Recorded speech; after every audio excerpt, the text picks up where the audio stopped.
ഞങ്ങൾ living together setup ആയിരുന്നു. സുധി എന്നെ ഒരു വർഷം ഇങ്ങനെ കൊണ്ടു നടന്ന് അത്ര വളരെ മോശമായിട്ടാണ് അവള് പറയുന്നത്. എനിക്കിപ്പോ ഇതിലങ്ങനെ സംസാരിക്കാനായിട്ട് താല്പര്യമില്ല. ചേച്ചി അതിലും വലിയ നാണക്കേട് ഞാൻ ധർണം ചെയ്തുകൊണ്ടിരിക്കുവാണ് ഇപ്പൊ. ഇതിനകത്ത് പറയാൻ പറ്റില്ല, അത്ര വൃത്തികെട്ടൊരു വേടാണ് പറഞ്ഞത്. ചേച്ചി ഊഹിച്ചെടുത്തോ അത്? ചേച്ചി ഇയാള് വരുമ്പോ സ്വന്തമായിട്ടൊരു ഷർട്ട് പോലും മേടിച്ചിടാൻ ഇല്ലാത്തൊരാളായിട്ടാണ് വരുന്നത്. എന്റെ കാശ് കൊണ്ടാണ് അയാൾ ഇത്രയായത്. ആദ്യമായിട്ട് എന്റെ അമ്മയുടെ കാശ് കൊണ്ട് വെളിനാട് കണ്ട മനുഷ്യനാണ് അയാൾ. എന്റെ ഔദാര്യത്തിലാണ് അവൾ ജീവിക്കുന്നത് ഇപ്പോഴും. സുധിയുടെ വൈഫ് രേണുവിനെ കുറിച്ചാണ് എനിക്ക് കുറച്ച് കാര്യങ്ങൾ പറയാനുള്ളത്. അപ്പൊ എനിക്കൊരിക്കലും അവളെ നാണം കെടുത്തണമെന്നോ ഇല്ലെങ്കിൽ അവൾക്ക് അവളുടെ ഇമേജിനെ ബാധിക്കുന്നത് ചെയ്യണമെന്നൊന്നും എനിക്കൊരു താല്പര്യമുള്ള ഒരാളല്ല. അയ്യോ, എന്റെ സുധിച്ചേട്ടന്റെ കൂടെ അവൾ ഒരു വർഷം താമസിച്ചു എന്നേ ഉള്ളൂ, കല്യാണം ഒന്നും അവൾ കഴിച്ചിട്ടില്ല എന്നാണ് പറഞ്ഞത്. എന്റെ അമ്മയുടെ 15 സെന്റ് വസ്തു വിറ്റിട്ടാണ് ഞങ്ങൾ കൊല്ലത്തേക്ക് വരുന്നത്. അവർ തമ്മിൽ കാണുന്നുണ്ട്. ഇപ്പൊ ഇങ്ങനെ അയക്കുമല്ലോ, എനിക്ക് ഇങ്ങനെ റെക്കോർഡിങ്ങിൽ അത് പറയാനായിട്ട് ബുദ്ധിമുട്ടാണ് ചേച്ചി. അതുകൊണ്ടാണ് വൾഗർ മെസ്സേജുകളൊക്കെ ഉണ്ടായിരുന്നു. അപ്പൊ നിങ്ങൾ ചോദിച്ചില്ലേ ഈ പെൺകുട്ടി? ചോദിച്ചു. സുജി അടിക്കുകയൊക്കെ ചെയ്തു. ഞാൻ ഇവളെ പൊക്കിയെടുത്ത് കൊണ്ടുവരുന്ന എന്തിനാന്ന് എനിക്ക് അറിയില്ല. അവർക്ക് റേറ്റിംഗിന് വേണ്ടിയിട്ടായിരിക്കും. അപ്പൊ പിന്നെ ഇപ്പൊ നിലവിൽ അവളാണല്ലോ ഉള്ളത്. രേണു സുധിയുടെ കൂടെ നിൽക്കുന്ന അതേ പാറ്റേണിലാണ് സുധി എന്നോട് സംസാരിച്ചുകൊണ്ടിരുന്നത്. ഞാൻ ഈ സംസാരത്തിലാണ് വീണുപോയത്. അങ്ങനെ തന്നെയായിരുന്നു. അല്ലാതെ രേണുവിനെ മാത്രമല്ല പൊന്നെ ചക്കരയെന്ന് വിളിക്കുന്നത്. എനിക്കിങ്ങനെ പാട്ട് പാടിക്കൊണ്ട് നടക്കാൻ ഇഷ്ടമല്ല. എനിക്ക് പുള്ളിയുടെ ഭാര്യ എന്ന ലേവല് മേടിക്കുന്ന ഇഷ്ടമല്ല. പുള്ളിയുടെ ഭാര്യ ആയിരുന്നു എന്ന് പറയാനും ഇഷ്ടമല്ല. അതായത് ഇവളെ സപ്പോർട്ട് ചെയ്യുന്ന കുറെ ആൾക്കാർ ചോദിച്ചിട്ടുണ്ട് എന്നോട്, എന്ത് കണ്ടിട്ടാണ് ഇവളുടെ പുറകെ പോയെന്ന്. നമസ്കാരം. ഇന്ന് എന്നോടൊപ്പം ഉള്ള ഗസ്റ്റ് എൻ്റെ ഫോണിലാണ് വരുന്നത്. ആ വ്യക്തിക്ക് മുഖം കാണിക്കാൻ താല്പര്യമില്ല എന്നല്ല, അദ്ദേഹത്തിന് പറയാൻ ഒരുപാട് കാര്യങ്ങളുണ്ട്. അത് നേരിട്ട് വന്ന് പറഞ്ഞാൽ ഇപ്പോൾ നിലവിലുള്ള ജീവിത സാഹചര്യത്തെ ബാധിക്കും എന്നുള്ളത് കൊണ്ടാണ്. നമുക്ക് ഏതായാലും അവരെ ഒന്ന് വിളിച്ചു നോക്കാം.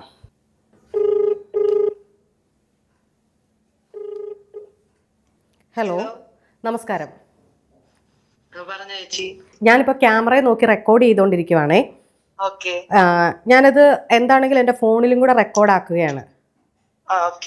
മറ്റൊന്നുമല്ല, നാളെ നിങ്ങൾ ഈ പറയുന്നത് പിൻവലിച്ചാൽ നമ്മൾക്കത് നമ്മളുടെ ചാനലിനെയും ഇതുവരെ ഞാൻ ഉണ്ടാക്കിയ കാര്യങ്ങളെയും ബാധിക്കും എന്നുള്ളത് കൊണ്ടാണ്. ഓക്കെ. എന്താണ് എന്നെ വിളിച്ചിട്ട് പറയാനുണ്ടെന്ന് പറഞ്ഞ കാര്യം? ചേച്ചി കൊല്ലം സുധിയുടെ വൈഫിന്റെ ഒരു ഇന്റർവ്യൂ എടുത്തിട്ടുണ്ടായിരുന്നല്ലോ. ഞാൻ എടുത്തിട്ടില്ല. ഞാൻ മുന്നേ നിന്ന ചാനലില് എടുത്തിട്ടുണ്ടായിരുന്നു. ചേച്ചി തന്നെ ആങ്കറായിട്ട് വേറെ ചാനലിലേക്ക് എടുത്തിട്ടുണ്ടായിരുന്നു. ഞാൻ എടുത്തിട്ടില്ല. ഓക്കെ. എനിക്ക് പറയാനുള്ളതെന്ന് പറഞ്ഞു കഴിഞ്ഞാൽ കുറച്ചധികം കാര്യങ്ങളുണ്ട്. പക്ഷെ ഞാനത് ചുരുക്കി പറയാം. പറഞ്ഞോളൂ. ഓൾമോസ്റ്റ് എല്ലാം കൂടി പറയാനായിട്ടും കേൾക്കാനായിട്ടുള്ള സമയം അല്ലെങ്കിൽ എൻ്റെ ഒരു സമയത്തിന്റെ പരിധി വെച്ചിട്ട് എല്ലാ കാര്യങ്ങളും പറയാൻ പറ്റില്ല. എന്നാലും അത്യാവശ്യം കുറച്ച് കാര്യങ്ങളും ഞാൻ പറയാം.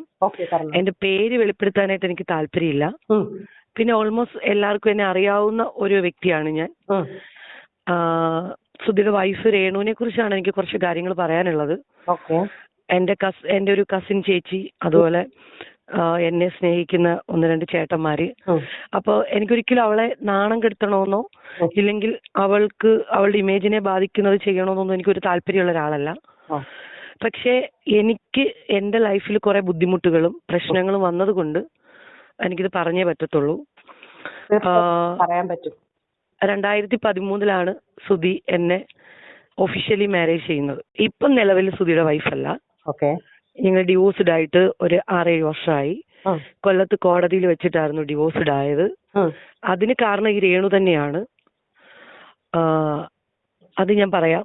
പിന്നെ എന്നെ അറിയാവുന്ന കുറെ ആൾക്കാരോട് രേണു പറഞ്ഞുകൊണ്ട് നടക്കുന്നത്, ഞങ്ങൾ ലിവിങ് ടുഗദർ സെറ്റപ്പ് ആയിരുന്നു. സുധി എന്നെ ഒരു വർഷം ഇങ്ങനെ കൊണ്ടു നടന്ന് അത്ര വളരെ മോശമായിട്ടാണ് അവള് പറയുന്നത്. എനിക്കിപ്പോ ഇതിലങ്ങനെ സംസാരിക്കാനായിട്ട് താല്പര്യമില്ല. അങ്ങനത്തെ വേർഡുകൾ സംസാരിക്കാൻ താല്പര്യമില്ല. ഈ അടുത്തിടെയാണോ ഇത് പറഞ്ഞത്? ഈ അടുത്തിടെ എന്റെ ഒരു ചേച്ചി എന്നോട്, ഞങ്ങള് ഓൾമോസ്റ്റ് പരിചയമുള്ള ഫാമിലി ഫ്രണ്ട് ഒരു ചേച്ചി കൊല്ലത്ത് മറ്റേ കാട്ടിൽ മേക്കതിൽ ക്ഷേത്രത്തിലൊരു ഷൂട്ട് ഉണ്ടായിരുന്നു. അപ്പൊ ചേച്ചി കാഷ്വലായിട്ട് ചോദിച്ചു, എന്നെ അറിയോ എന്നിങ്ങനെ ചോദിച്ചപ്പോ ഇവള് ചേച്ചിയോട് പറഞ്ഞു അറിയാം എന്നിങ്ങനെ പറഞ്ഞപ്പോ ചേച്ചി കാര്യങ്ങൾ സംസാരിച്ചു. അപ്പോൾ പുള്ളിക്കാരത്തി എടുത്ത വായിലെ പറഞ്ഞ ഡയലോഗ്, അയ്യോ എന്റെ സുധിച്ചേട്ടന്റെ കൂടെ അവൾ ഒരു വർഷം താമസിച്ചു എന്നേ ഉള്ളൂ, കല്യാണം ഒന്നും അവൾ കഴിച്ചിട്ടില്ല എന്നാണ് പറഞ്ഞത്.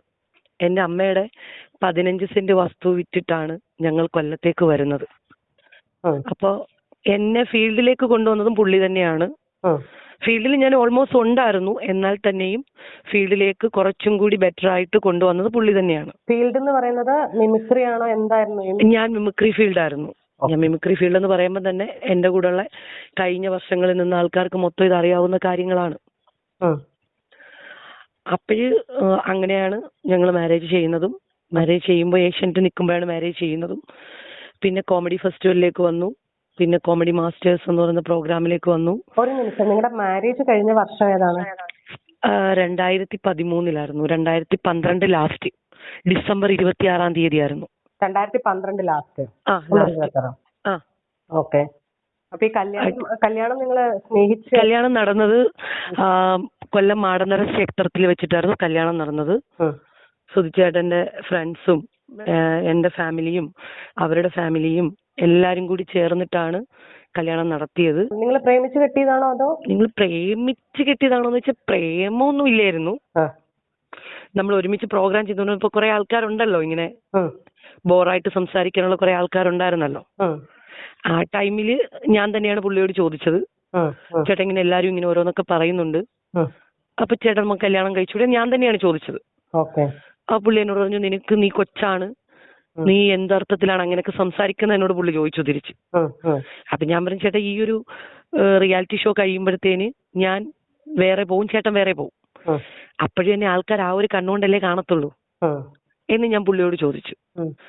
അന്ന് പുള്ളിക്കൊരു മകനുണ്ട്, രാഹുൽ ദാസ്. അന്ന് അവൻ അവിടെ തന്നെ ഒരു സ്കൂളിൽ പഠിച്ചുകൊണ്ടിരിക്കുവാണ്. 4ാം സ്റ്റാൻഡേർഡിൽ എന്തോ പഠിച്ചുകൊണ്ടിരിക്കുകയാണ്, 4ലോ 5ലോ എങ്ങാണ്ടാണ്, എനിക്കത് നല്ല ഓർമ്മയില്ല. അവരെ വീട്ടില് നേരെ കല്യാണം കഴിച്ച വീട്ടിലാണ് കൊണ്ടുപോയത്. അവിടെ റിസപ്ഷനും കാര്യങ്ങളും ഒക്കെ ഉണ്ടായിരുന്നു. അവരച്ഛൻ, അമ്മ, അന്ന് അച്ഛൻ ജീവിച്ചിരിപ്പുണ്ട്, ചേട്ടൻ, ചേട്ടത്തി, ഇവരൊക്കെ വന്നിട്ടാണ് വീട്ടിൽ വന്ന് കല്യാണം ആലോചിക്കുന്നത്. അപ്പോഴവര് ഫാമിലി തന്നെ ഉള്ളവർ എന്റെ അമ്മയോട് പറഞ്ഞു, ഇവള് കൊച്ചാണ്, അതുകൊണ്ട് എന്തിനാണ് വെറുതെ ജീവിതം തൊലയ്ക്കുന്നത്, എന്റെ അനിയനായതുകൊണ്ട് പറയുമല്ല എന്നൊക്കെ അവര് പറഞ്ഞു. പിന്നെ ആളുടെ ഫസ്റ്റ് വൈഫ്, അതായത് കിച്ചുവിന്റെ അമ്മ ശാലിനി, പുള്ളിക്കാരത്തി ഞാനുമായിട്ട് നല്ല കമ്പനിയായിരുന്നു, വിളിക്കുകയൊക്കെ ചെയ്യുമായിരുന്നു. അപ്പോഴ് പുള്ളിക്കാരത്തി ഇങ്ങനെ കല്യാണം ഉറപ്പിച്ചു കഴിഞ്ഞിട്ടാണ്, അവള് ഡാൻസറാണ്, ഇങ്ങനെ കാര്യങ്ങളൊക്കെ അറിഞ്ഞിട്ട് എന്നോട് ഇങ്ങനെ കാര്യങ്ങളൊക്കെ വിശദമായിട്ട് പറയുന്നത്. പിന്നെ ഈ ചാനലിൽ വന്ന് പറഞ്ഞ പല കാര്യങ്ങളും കള്ളത്തരമാണ്. ആര് പറഞ്ഞത്? ഈ സുധിച്ചേട്ടന്റെ വൈഫും വന്ന് ചാനലിൽ വന്ന് പറഞ്ഞ പല കാര്യങ്ങളും കള്ളത്തരങ്ങളാണ്. കാരണം സുധിച്ചേട്ടനുമായിട്ട് ഞാൻ പല പ്രാവശ്യം വഴക്കുണ്ടാക്കിയിട്ടുണ്ടെങ്കിൽ ഞങ്ങളുടെ ലൈഫിലെ പ്രശ്നങ്ങളായിട്ടല്ല. ഈ ശാലിനിക്ക് ഒരുപാട് പൈസ, അന്ന് ഈ ഗൂഗിൾ പേ ഒന്നുമില്ല, ഈ ബാങ്ക് വഴി ട്രാൻസാക്ഷൻ ചെയ്ത് കൊടുക്കും. എന്നിട്ട് ഈ ബില്ല് നമ്മള് ഈ സ്ലിപ്പ് പുള്ളി പേഴ്സിൽ വെച്ച് മറക്കും. അപ്പൊ ഇത് ഞാൻ കാണുമ്പോഴാണ് ഏറ്റവും കൂടുതൽ ഞങ്ങൾ തമ്മിൽ വഴക്കുണ്ടായിട്ടുള്ളത്. നിങ്ങൾ ഡിവോഴ്സ് ചെയ്തു, നിങ്ങൾക്ക് വേണ്ടെന്ന് പറഞ്ഞിട്ട് പിന്നെ എന്തിനാ നിങ്ങൾ ഈ കാശൊക്കെ അവർക്ക് ഇട്ട് കൊടുക്കുന്നതൊക്കെ ഞാൻ ചോദിച്ചു വഴക്കുണ്ടാക്കിയിട്ടുണ്ട്. ശാലി മരിച്ചുപോയി. എന്റെ മാരേജ് കഴിഞ്ഞ് എനിക്ക് ഒരു 7 മന്ത് പ്രഗ്നന്റ് ആയിട്ടിരിക്കുന്ന ടൈമിൽ എന്നെ ശാലിനി വിളിച്ചിട്ടുണ്ടായിരുന്നു. ഇങ്ങനെ ചേട്ടനും എന്റെ മാരേജ് കഴിഞ്ഞ് ഞാൻ 7 മന്ത് പ്രഗ്നന്റ് ആയിട്ടിരിക്കുന്ന സമയത്താണ് ഈ ശാലിനി എന്നെ വിളിക്കുന്നത്. എന്റെ നമ്പർ കിട്ടാൻ സുധിയായിട്ടുള്ള മാരേജ് കഴിഞ്ഞ് ഡിവോഴ്സ് കഴിഞ്ഞിട്ട് നെക്സ്റ്റ് മാരേജിലേക്ക് വന്നപ്പോ എന്റെ അമ്മയാണ് ആദ്യം വിളിക്കുന്നത്. വിളിച്ചിട്ട് പറഞ്ഞു, എനിക്ക് എന്റെ നമ്പർ ഒന്ന് വേണോന്ന് പറഞ്ഞു. അപ്പൊ അമ്മ നമ്പർ കൊടുത്തു. അങ്ങനെ എന്നെ വിളിച്ചു. അപ്പൊ എനിക്ക് അറിയാത്തൊരു നമ്പർ, ഞാൻ ഫോൺ എടുത്തപ്പോ പറഞ്ഞു, എനക്ക് എടാ ഞാനാടാ ശാലിനിയാ. ഞാൻ പറഞ്ഞു, ഞാൻ പറയടാന്ന് പറഞ്ഞു. അപ്പോഴ് നീ കാണുന്നില്ലേ, എപ്പിസോഡുകളൊക്കെ കാണുന്നില്ലേ എന്ന് എന്നോട് ചോദിച്ചു. അപ്പൊ ഞാൻ പറഞ്ഞു, ഞാനൊന്നും കാണാറില്ല എന്ന് പറഞ്ഞു. അത് എന്നെ നാണം കെടുത്തിക്കൊണ്ടിരിക്കുവാണ്. ആ ടൈമിൽ അവക്ക് 3.5-4 വയസ്സുള്ളൊരു മോനുണ്ട്. അപ്പോഴും ഞാൻ സൂസൈഡ് ചെയ്യത്തോളന്നൊക്കെ എന്നോട് പറഞ്ഞു. അപ്പൊ ഞാൻ ആളോട് പറഞ്ഞു, അങ്ങനൊന്നും ചെയ്യരുത്, പറയുന്നവരെന്തെങ്കിലുമൊക്കെ പറഞ്ഞോട്ടെ, അങ്ങനെയൊന്നും ചെയ്യാൻ പോകരുത്, നിനക്കൊരു മോനുണ്ട്, അപ്പൊ അവനെ നോക്കി നീ ജീവിക്കുക എന്നൊക്കെ ഞാൻ പറഞ്ഞു. പക്ഷെ അത് കഴിഞ്ഞതിന് ശേഷം അപ്പൊ എന്നെ നേരിട്ട് കാണണോന്ന് പറഞ്ഞു ആള്. ഞാൻ പറഞ്ഞു, എനിക്ക് ഓൾമോസ്റ്റ് എന്റെ ബോഡി ഭയങ്കര വീക്കാണ്. ആ ടൈമില് എനിക്ക് പ്രഷറൊക്കെ കൂടിയിട്ട് ഭയങ്കര പ്രോബ്ലം ആയിരുന്നു. അപ്പൊ എനിക്ക് വെളിയിലേക്ക് ഇറങ്ങാനൊന്നും ഒക്കത്തില്ല. ഞാന് നെക്സ്റ്റ് മന്ത് പൊങ്കാല കഴിഞ്ഞിട്ട് ഞാൻ വീട്ടിലേക്ക് വരും. വീട്ടിലേക്ക് വരുമ്പോഴത്തേന് നീ വന്ന് കാണുന്നൊക്കെ പറഞ്ഞിട്ടാണ് ഞാൻ ഫോൺ കട്ട് ചെയ്യുന്നത്. നെക്സ്റ്റ് മന്ത് ഒരു 13-ാം തീയതി 14-ാം തീയതി കഴിഞ്ഞപ്പോ എന്റെ ഒരു ഫ്രണ്ട് ഗൾഫിൽ നിന്ന് എന്നെ വിളിച്ചിട്ട് പറയുന്നു, അപ്പൊ ഈ ഗ്രൂപ്പുകളൊക്കെ ഞാൻ ഡിലീറ്റ് ചെയ്ത് കളഞ്ഞു. നീ അറിഞ്ഞോ ശാലിനി ഇതേണക്ക് സൂസൈഡ് ചെയ്തു എന്ന് പറഞ്ഞു. അങ്ങനെയാണ് ഞാൻ അറിയുന്നത് ഇവള് സൂസൈഡ് ചെയ്തു എന്നൊക്കെ. പിന്നെ സുധീച്ചേട്ടൻ വന്ന് ചാനലിൽ പറഞ്ഞ പകുതി എന്നല്ല, ഒരു 95% കള്ളം തന്നെയാണ്. ഒന്നും സത്യാവസ്ഥയില്ല. ഞാൻ സുധീച്ചേട്ടനുമായിട്ട് ഫസ്റ്റ് വഴക്കുണ്ടാക്കി എന്റെ വീട്ടിലേക്ക് വരുന്നത് കിച്ചുവിനൊരു സൈക്കിൾ മേടിച്ചു കൊടുത്തു. ശാലിനിയും ശാലിനിയുടെ ഹസ്ബൻഡും കൂടി വന്നിട്ട് ഈ സൈക്കിൾ ഞാൻ കാണാതെ ടെറസിന്റെ മുകളിൽ കൊണ്ടുവച്ചു ഇവര്. അപ്പൊ അടുത്ത വീട്ടിലെ ചേച്ചി എന്നെ കോൾ ചെയ്ത് പറഞ്ഞു, ഇവര് തൊട്ടടുത്ത വീട്ടിലെ കോൾ ചെയ്ത് പറഞ്ഞു, ഇതുപോലെ ശാലിനി വന്നിട്ടുണ്ട്, ഹസ്ബൻഡും ഉണ്ട് എന്ന് പറഞ്ഞു. ഞാൻ ചോദിച്ചു എവിടെ വന്നിട്ടുണ്ടെന്ന് ചോദിച്ചു. പറഞ്ഞു അവരെ വീട്ടിൽ വന്നിട്ടുണ്ട്, അവരമ്മയും, അന്ന് അച്ഛനില്ല, അച്ഛൻ മരിച്ചുപോയി. അച്ഛനുള്ള സമയത്ത് ഇവളെ വീട്ടിൽ കയറ്റൂലായിരുന്നു, കാരണം മോനെ കളഞ്ഞിട്ട് പോയതല്ലേ. ഫുഡൊക്കെ വെച്ച് അവര് ഫുഡൊക്കെ കഴിച്ചു. അപ്പൊ ഇവരെല്ലാം എന്നെ ചീറ്റ് ചെയ്തായിരുന്നു, അവര് ഫാമിലി ഫുള്ളും. ഞാൻ നിലവിൽ ഭാര്യയായിട്ടിരിക്കുന്ന സമയത്ത് നടക്കുന്ന കാര്യമാണ് പറഞ്ഞത്. അപ്പൊ ഞാൻ അങ്ങനെ അവരെ വീട്ടിൽ പോയിട്ട് ഭയങ്കര പ്രശ്നം ഉണ്ടാക്കി. ഞാൻ നേരെ അവരെ വീട്ടിനകത്ത് കയറിയപ്പോ അവിടെ ഒന്നും ഞാൻ സൈക്കിൾ കണ്ടില്ല. ലാസ്റ്റ് ഇവരെ വീടിന്റെ ബാക്ക് സൈഡിൽ നിന്ന് ടെറസിന്റെ മുകളിൽ ചെന്നപ്പോ അവിടെ സൈക്കിൾ ഇരിക്കുന്നു. ഞാൻ തിരിച്ചു വന്നിട്ട് ചോദിച്ചു സൈക്കിൾ ആര് മേടിച്ചെന്ന് ചോദിച്ചു. അപ്പൊ കിച്ചു പറഞ്ഞു വച്ചല മേടിച്ച, മീൻസ് ചേട്ടനെ വിളിക്കുന്ന വല്യച്ഛനെ വച്ചല എന്നാണ് വിളിക്കുന്നത്, മേടിച്ചതാണെന്ന് പറഞ്ഞു. അപ്പൊ ഞാൻ ഈ കാര്യങ്ങളൊക്കെ അറിഞ്ഞല്ലോ. ഇവര് പോയി സൈക്കിൾ മേടിച്ച ഒരു സ്കൂൾ തുറപ്പിനായിരുന്നു. പിന്നെ അതുപോലെ ആ പെൺകുട്ടി ഒരിക്കൽ പോലും ഇവന് വേണ്ടിയിട്ട് ഒന്നും ചെയ്യാതിരുന്നിട്ടില്ല. ബുക്കാണെങ്കിലും പുസ്തകമാണെങ്കിലും പിന്നെ ഡ്രസ്സുകളാണെങ്കിലും ഒക്കെ വാങ്ങി കൊടുക്കാറുണ്ട് ആ പെൺകുട്ടി. ഇവര് ചുമ്മാതെ കുറെ കെട്ടുകഥകൾ പറഞ്ഞുണ്ടാക്കിയതാണ്. പിന്നെ ഒരു സീസൺ ടൈമിലാണ് അവൾക്ക് ഇഷ്ടമായ ഒരാളുടെ കൂടെ അവള് പോയി. ഓക്കെ, ഇവര് മലയങ്കിഴി പോലീസ് സ്റ്റേഷനിൽ കൊണ്ടുപോയിട്ട് കേസ് കൊടുത്തു.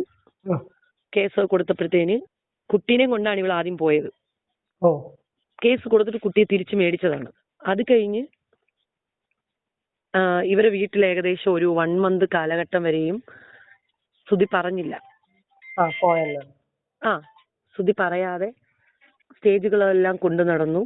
അതിനുശേഷം ഇവരെ വീട്ടില് നമ്മുടെ കൂടെ ഉള്ള ആളുടെ പേര് ഞാൻ വെളിപ്പെടുത്തുന്നില്ല, ആൾക്കിത് കേൾക്കുമ്പോ അറിയാൻ പറ്റും.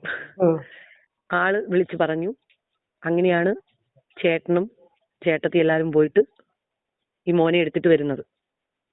പക്ഷെ അന്ന് മുതല് ഞാൻ നിൽക്കുമ്പോ പോലും എനിക്ക് അവനെ നോക്കാനായിട്ടുള്ള ഒരവസരം ഉണ്ടായിട്ടില്ല.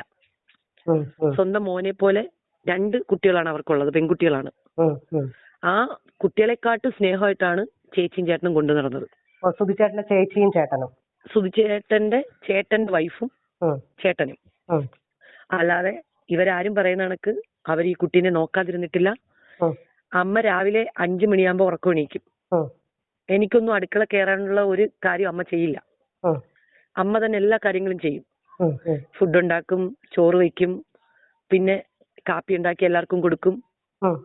ഇതെല്ലാം അമ്മ തന്നെയാണ് ചെയ്യുന്നത്. ഈ കിച്ചുവിന്റെ ഡ്രസ്സ് പോലും അലക്കിയിടുന്ന അമ്മയാണ്. ഞാൻ പോലും അലക്കാനായിട്ട് അമ്മ സമ്മതിച്ചിട്ടില്ല. അതായത് സുധിച്ചേട്ടന്റെ അമ്മ. മനസ്സിലായി. ഈ ആൾക്കാർ പറയുന്നതൊക്കെ പച്ച പരമാർത്ഥമായ കള്ളങ്ങളാണ്. ആ മോനെ നോക്കി വളർത്തിയതെല്ലാം ചേട്ടനും ചേട്ടത്തിയും തന്നെയാണ്. ഒരു പേരന്റ്സ് മീറ്റിംഗ് വന്നാ പോകുന്നതും എന്ത് കാര്യമാണെങ്കിലും ചേട്ടനും ചേട്ടത്തിയും തന്നെയാണ്. പിന്നെ എന്തുകൊണ്ടാണ് നിങ്ങളുടെ വിവാഹ ജീവിതം മുടങ്ങി? അല്ലെങ്കിൽ കുറച്ചു മുമ്പ് ഒരു വ്യക്തിക്കെതിരെ ആരോപണം പറഞ്ഞല്ലോ, എന്താ? അത് ഈ രേണു തന്നെയാണ് കാരണം. രേണുവിന്റെ കുറെ മെസ്സേജുകൾ ഞാൻ ഫോണിൽ കാണാനിടയായി. അപ്പൊ ഞാൻ ചോദിച്ചു, എന്നോട് കുറെ ആൾക്കാർ ഇത് ചോദിച്ചു, ഞാൻ പക്ഷെ ആരോടും ഇതുവരെ വെളിപ്പെടുത്തിയിട്ടില്ല. ഞാൻ ഇപ്പോഴാണ് ഇത് പറയുന്നത്. അത് പറയാൻ ഞാൻ അത്രയും നാണം കെട്ടത് കൊണ്ടാണ് പറയുന്നത്. അപ്പോഴ് പുള്ളിക്കാരത്തി ഇങ്ങനെ എല്ലാരോടും പറഞ്ഞു നടക്കാൻ തുടങ്ങി. ഇങ്ങനെ മെസ്സേജ് കണ്ടു. അന്ന് എന്റെ വീട്ടിലായിരുന്നു സുധിച്ചേട്ടൻ, ഞങ്ങൾ ഒരുമിച്ചുള്ളത്.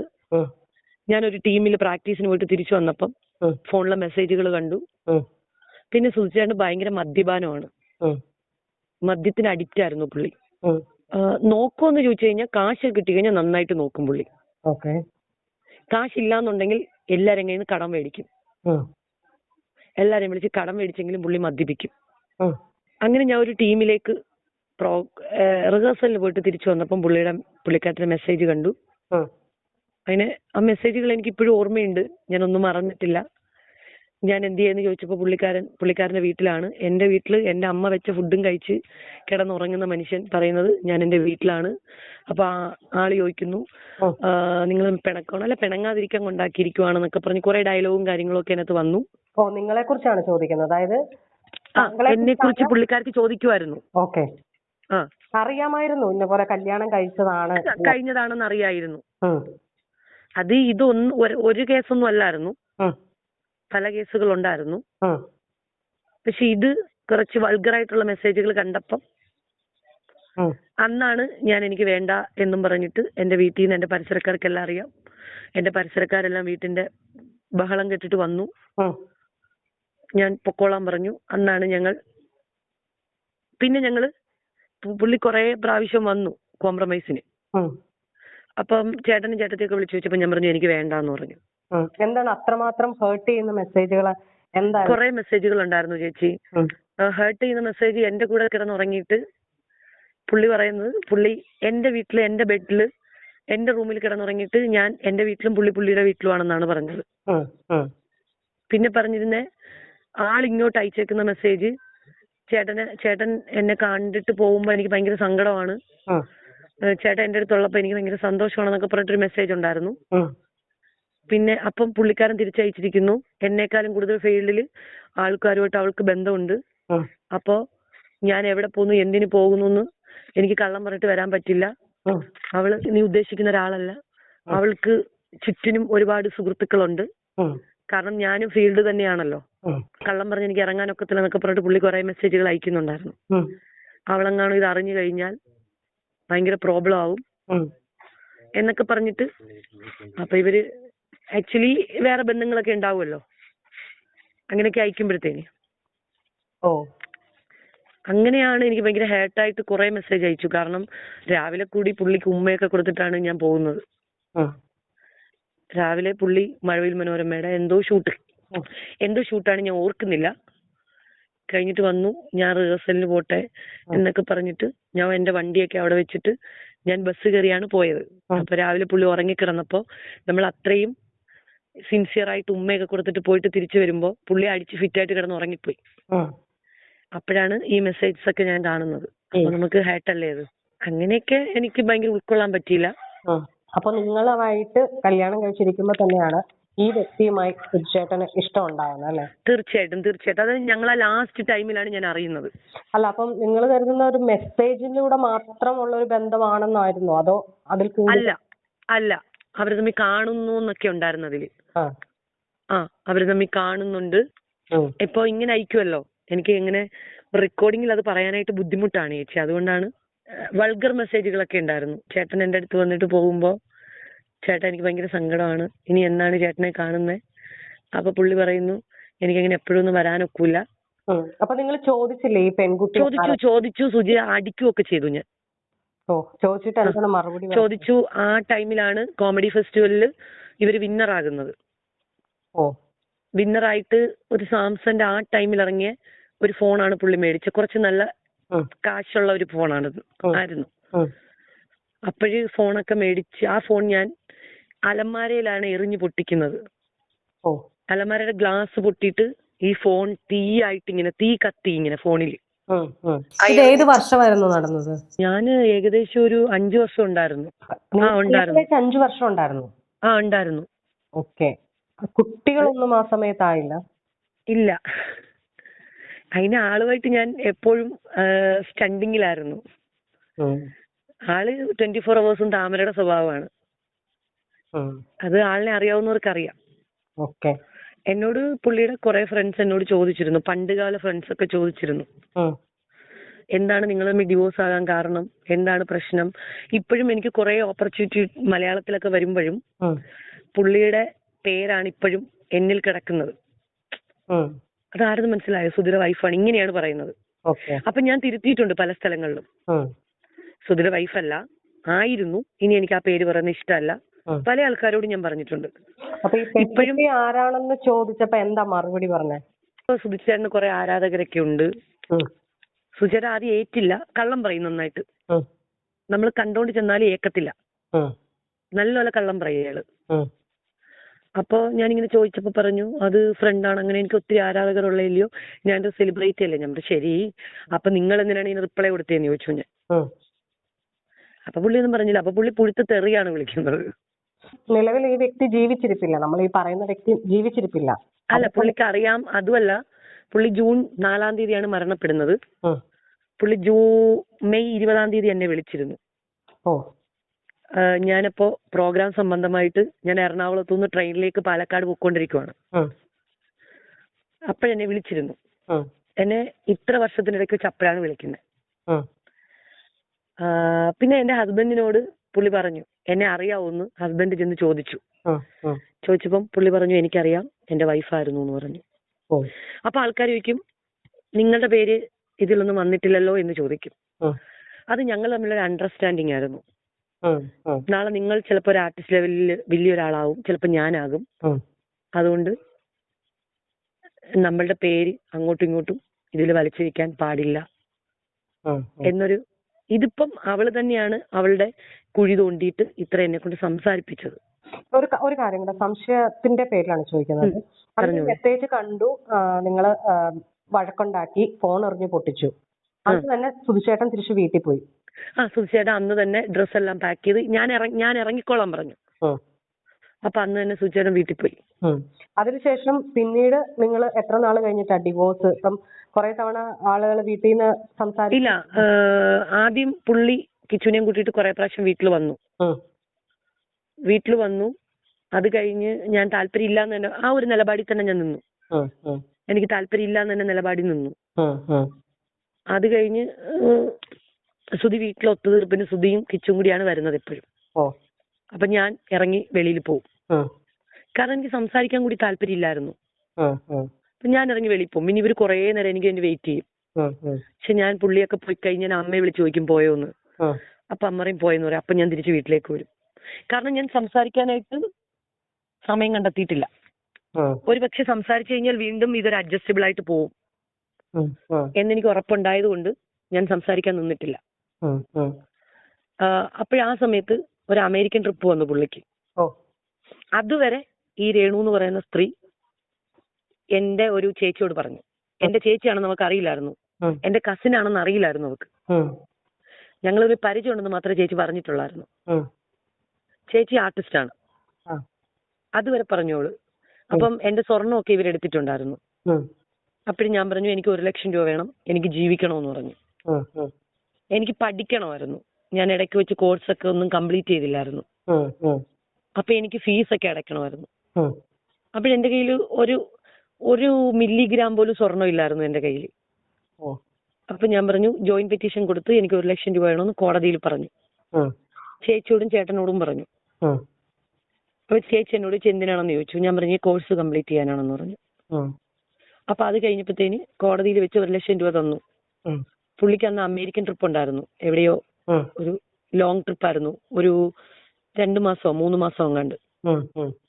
അത് കഴിഞ്ഞ് പുള്ളി പൈസയൊക്കെ കൊണ്ട് കോടതിയിൽ കെട്ടി എനിക്ക് തന്നു.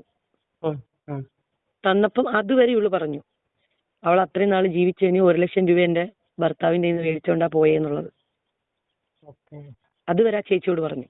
ഞാൻ പറഞ്ഞു ചേച്ചിക്ക് അറിയാവുന്ന കാര്യമാണല്ലോ അത് ചേച്ചിക്കെന്നല്ല ഒട്ടുമിക്ക ആൾക്കാർക്കും അറിയാം, ചേട്ടനറിയാം, ചേച്ചിക്ക് എല്ലാവർക്കും അറിയാം. നിങ്ങൾ ഡിവോഴ്സ് നടന്ന വർഷം ഏതാ? ഡിവോഴ്സ് നടന്ന വർഷം ഞങ്ങൾ മാരേജ് ആയിട്ട് ഒരു 4 വർഷം കഴിഞ്ഞതിന് ശേഷമാണ് ഡിവോഴ്സ് ആകുന്നത്. പിന്നെ മരിപ്പിന് ഞാൻ പോയിട്ടുണ്ടായിരുന്നു അവരുടെ വീട്ടില്. മരിപ്പിന് പോയിട്ടുണ്ടായിരുന്നു? പോയിട്ടുണ്ടായിരുന്നു. പോളയത്തോട്ട് വീട്ടിൽ പോയിട്ടുണ്ടായിരുന്നു. കൊല്ലത്തെ വീട്ടില്? കൊല്ലത്തെ വീട്ടില്. അത് എന്റെയും സൂചാന്റെയും ഫ്രണ്ട്സ് തന്നെ, സൂചാന്റെ ഫ്രണ്ട്സ് തന്നെ എന്റെ ഫ്രണ്ട്സ് ഫീൽഡിൽ നിൽക്കുന്നത്. അപ്പോഴ് അവരൊക്കെ ഇങ്ങനെ വിളിച്ച് സംസാരിച്ചു. ഇപ്പൊ നിൽക്കുന്ന പ്രമുഖരായിട്ടുള്ള കുറെ ആർട്ടിസ്റ്റുകൾ, നിന്റെ ഗുരുനാഥൻ എന്ന് കരുതി നീ വന്നാ മതി, ഹസ്ബൻഡ് എന്നും കരുതി നീ വരണ്ട എന്നൊക്കെ പറഞ്ഞു. ഞാൻ പോയി. 12:30 ആയപ്പോ ഞാൻ അവിടെ ചെന്നു. 12 മണിയായപ്പോ ചെന്നു. ഞാനും എന്റെ ചേച്ചിയും കൂടിയാണ് ചെല്ലുന്നത്. നല്ല മഴയൊക്കെ ആയിരുന്നു അന്ന്. ബോഡി എടുത്ത് തിരിച്ച് കൊണ്ടുപോകാൻ, കോട്ടയത്തേക്ക് കൊണ്ടുപോകാൻ ആംബുലൻസിൽ കയറ്റിയപ്പോഴാണ് ഞാൻ തിരിച്ചു വന്നത്. 1 മണിക്കൂറോളം ഞാൻ അവിടെ ഉണ്ടായിരുന്നു. 1.5 മണിക്കൂറോളം ഉണ്ടായിരുന്നു. ഒരു സംശയമാണേ, ഈ പറഞ്ഞ വ്യക്തി, ഇപ്പം നിങ്ങൾ പറയുന്ന വ്യക്തി, സുധിച്ചേട്ടൻ അന്ന് മെസ്സേജ് ചെയ്ത വ്യക്തി ഇപ്പം നിങ്ങൾ ആരോപണം ഉന്നയിക്കുന്ന വ്യക്തി തന്നെയാണോ? അതെ, തീർച്ചയായിട്ടും. അതെങ്ങനെയാണ് നിങ്ങൾക്ക് മനസ്സിലാവാൻ സാധിച്ചത്? എനിക്ക് ഓൾമോസ്റ്റ് അറിയാലോ ഇവര് തമ്മിൽ റിലേഷൻ ഉണ്ടെന്നുള്ള കാര്യം. ഓക്കെ. എനിക്ക് ആളിനെ അറിയാലോ.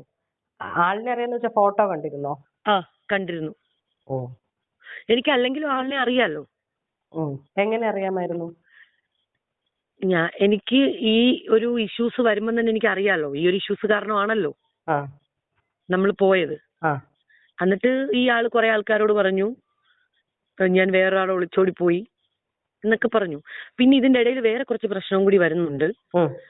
കിച്ചുവിന്റെ അമ്മ ശാലിനിയാണെന്ന് പല ആൾക്കാർക്കും അറിയില്ല. അപ്പൊ എനിക്ക് അങ്ങനെ ഒരു അപവാദം കിടപ്പുണ്ട് ഇപ്പൊ. അതായത് ഞാൻ പ്രസവിച്ച കുഞ്ഞിനെ കളഞ്ഞിട്ട് വേറൊരുത്തൻ്റെ ഒളിച്ചോടി പോയത് ഞാനാണെന്നുള്ളത്. അപ്പൊ അതുകൊണ്ടാണ് ഞാനിപ്പം ഇങ്ങനെ ഒരു അതും കൂടി കിടക്കുന്നത് കൊണ്ടാണ്. ഓക്കെ. ഇപ്പൊ ഈ പറയുന്ന വ്യക്തിയായിട്ട് നിങ്ങൾ ഡിവോഴ്സ് ആയതിനു ശേഷമാണോ ഈ സുധി പോയത്? എനിക്ക് അതിനെക്കുറിച്ച് എനിക്കറിയില്ല. അറിയാത്ത കാര്യം നമ്മൾ പറയുന്നത് ശരിയല്ലല്ലോ. അതിനെക്കുറിച്ച് എനിക്കറിയില്ല. അതിന് മുന്നേ അവര് തമ്മി എന്തെങ്കിലും, പക്ഷെ അവര് തമ്മി ടോപ്പിക് അങ്ങനെയൊക്കെ ഉണ്ടായിരുന്നു.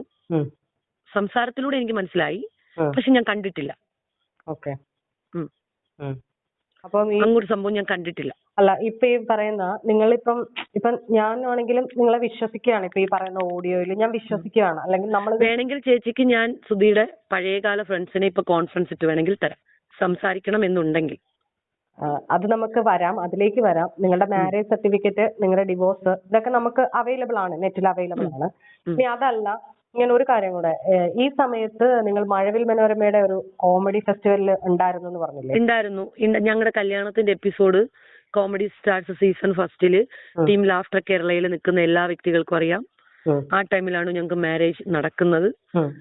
നമ്മുടെ കല്യാണത്തിന്റെ എപ്പിസോഡ് ഓൾമോസ്റ്റ് ചാനലിലുണ്ട്. പിന്നെ ഈ നിൽക്കുന്ന ഫ്ലവേഴ്സ് ചാനലുകാർക്ക് പല ആൾക്കാർക്കും എന്നെ അറിയാം. പിന്നെ അവര് 24 അറിയാം. ഇവര് പിന്നെ ഇവളെ പൊക്കിയെടുത്ത് കൊണ്ടുവരുന്ന എന്തിനാന്ന് എനിക്ക് അറിയില്ല. അവർക്ക് റേറ്റിംഗിന് വേണ്ടിയിട്ടായിരിക്കും. പിന്നെ ഇപ്പൊ നിലവിൽ അവളാണല്ലോ ഉള്ളത്. ഇതൊന്ന് ജസ്റ്റ് അറിയിക്കണം. എനിക്ക് ഞാൻ പറയുന്ന സത്യം, എനിക്ക് ചേച്ചിയിലൊരു സത്യമുണ്ട്. ഞാൻ അങ്ങനെയാണ് ചിന്തിച്ചിട്ടുള്ളത്. അപ്പൊ ഞാൻ പറയുന്ന കാര്യങ്ങൾ കറക്റ്റായിട്ട് ഉണ്ടാവും, ഇതിലുണ്ടാവും എന്ന് എനിക്ക് ഉറപ്പുണ്ടായത് കൊണ്ടാണ് ഞാൻ ചേച്ചിയെ മാത്രം കോണ്ടാക്ട് ചെയ്തത്.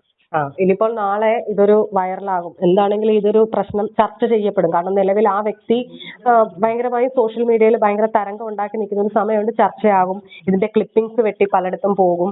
അങ്ങനെ കുറെ കാര്യങ്ങൾ ഉണ്ടാവും. ഈ കോൺസിക്വൻസ് എല്ലാം നിങ്ങൾ നേരിടാൻ തയ്യാറാവണം.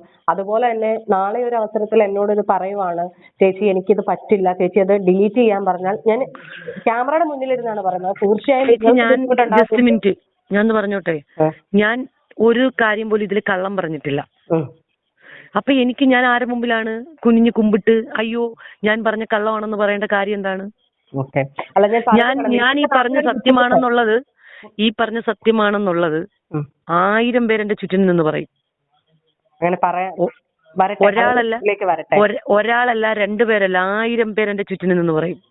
ഇപ്പൊ നിങ്ങളുടെ ഈ പറയുന്ന ഫാമിലി ഓക്കെ അല്ലേ? ഇപ്പൊ ചേച്ചി എപ്പോഴെങ്കിലും കൊല്ലത്തിന്റെ വീട്ടിൽ വരുമ്പോ എന്റെ വീട്ടില് ഇപ്പോഴും ഇരിപ്പുണ്ട് ഞങ്ങളുടെ ഫോട്ടോസ്, ഞങ്ങളുടെ പ്രോഗ്രാമിന്റെ ഫോട്ടോസ്, കോമഡി സ്റ്റാർസിന്റെ ഫോട്ടോസ്.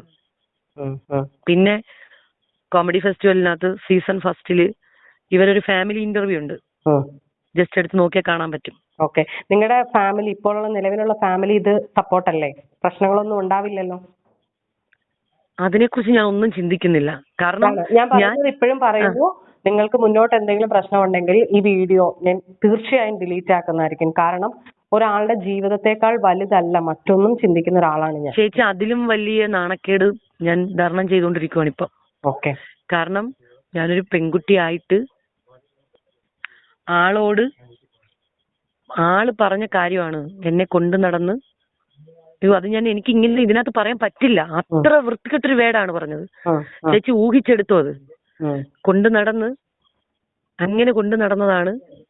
ആളുടെ കാശും എല്ലാം ഊറ്റിയെടുത്തിട്ട് ആളിനെ ഞാൻ ഉപേക്ഷിച്ചതാണെന്ന്. അവിടെ നിന്ന് എടുത്തോണ്ട് പോയതാണ് ഈ വ്യക്തി എന്നുള്ള നിലയിലാണല്ലേ? അവിടുന്ന് രക്ഷപ്പെടുത്തി കൊണ്ടുവന്നതാണ്.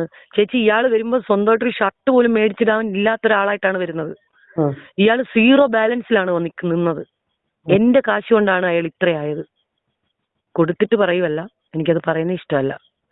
ആദ്യമായിട്ട് ആൾ അമേരിക്ക പോകാൻ കാശില്ലാഞ്ഞ് എന്റെ അമ്മയുടെ അക്കൗണ്ടിൽ പൈസ ഇട്ടിരുന്നത്, ഈ എന്താ പറയാ, നമ്മൾ ഡിപ്പോസിറ്റ് ചെയ്തിട്ടിരുന്നത് എടുത്ത് എന്റെ അമ്മയുടെ കാല് പിടിച്ച് ഞാൻ ആളുടെ അക്കൗണ്ടിൽ ഇട്ട് കൊടുത്തു. കാരണം ഇത്ര ലക്ഷം രൂപ, ഇത്ര രൂപ വേണമല്ലോ നമുക്ക് വെളിനാടുകളിൽ പ്രോഗ്രാം ചെയ്യാൻ പോണെങ്കിൽ.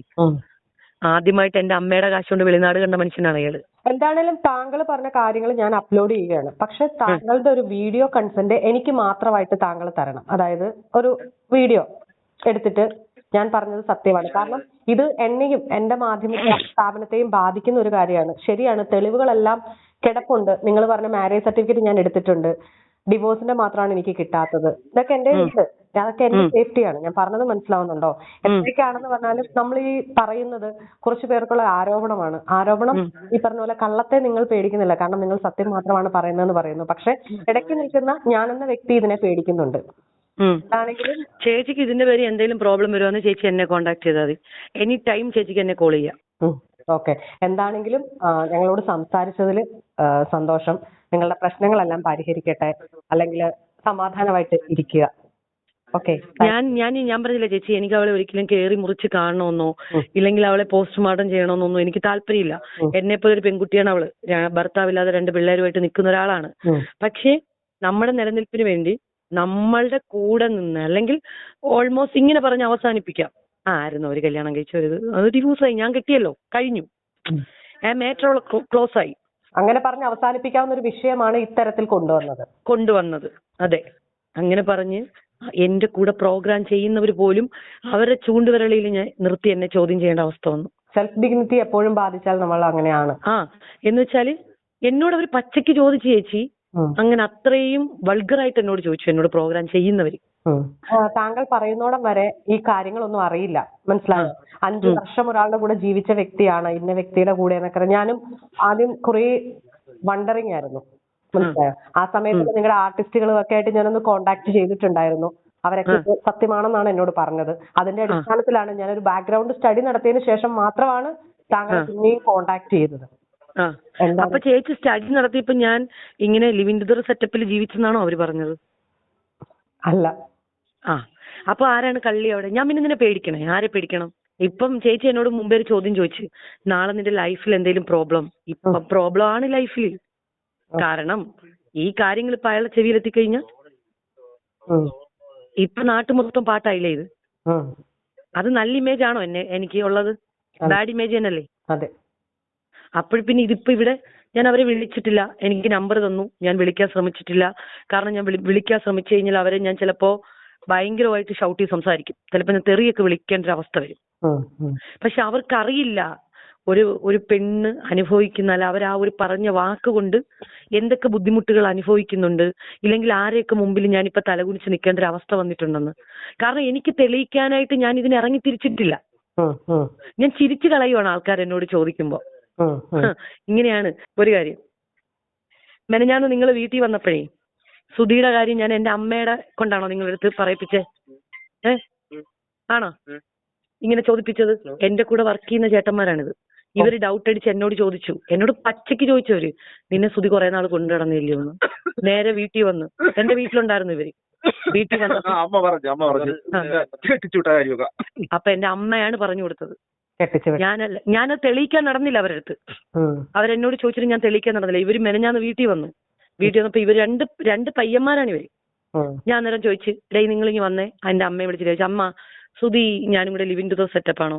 അന്നേരം അമ്മ എന്നെ നോക്കി എന്നോട് പറഞ്ഞ് ലീഗലി അത് മാത്രമല്ല എന്റെ അടുത്ത് നിങ്ങളുടെ വർക്ക് ചെയ്ത ആർട്ടിസ്റ്റുകൾ നമ്മളെ ചേട്ടന്മാര് തന്നെ പറഞ്ഞ് ലീഗലി സുധി കെട്ടിയിട്ടുള്ളത് മാത്രമേ ഉള്ളൂ. ലീഗലി കെട്ടിയിട്ടുള്ളത് ഈ വ്യക്തിനെ മാത്രമേ ഉള്ളൂ. ഉള്ളൂന്ന്. ഓക്കെ. എനിക്കറിയില്ല ഇത് നാളെ എങ്ങനെ ആവും എന്താവും എനിക്കറിയില്ല. പക്ഷെ എനിക്ക് എന്റെ നിരപരാധിത്വം തെളിയിക്കണമായിരുന്നു. അത്രേ ഉള്ളൂ.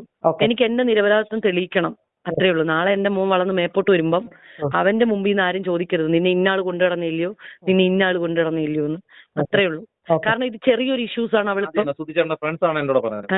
പിന്നെ ഇത്രയും നാള് ഞാനിത് പോട്ടെന്ന് കരുതി അവള് ജീവിച്ചു നോക്കോട്ടെ. എന്റെ ഔദാര്യത്തിലാണ് അവള് ജീവിക്കുന്നത് ഇപ്പോഴും. ഞാൻ വേണ്ടാന്ന് വിട്ടൊരാളെയാണ് അവള് സ്വീകരിച്ചതും എന്റെ ഔദാര്യമാണ് അവളുടെ ലൈഫ് പോലും. ഇപ്പൊ നിൽക്കുന്ന പോലും എന്റെ ഔദാര്യമാണ്. ഓക്കെ, എന്താണെങ്കിലും നല്ലത് വരട്ടെ. എന്നോട് സംസാരിച്ചത് ഭയങ്കര സന്തോഷം. Thank you.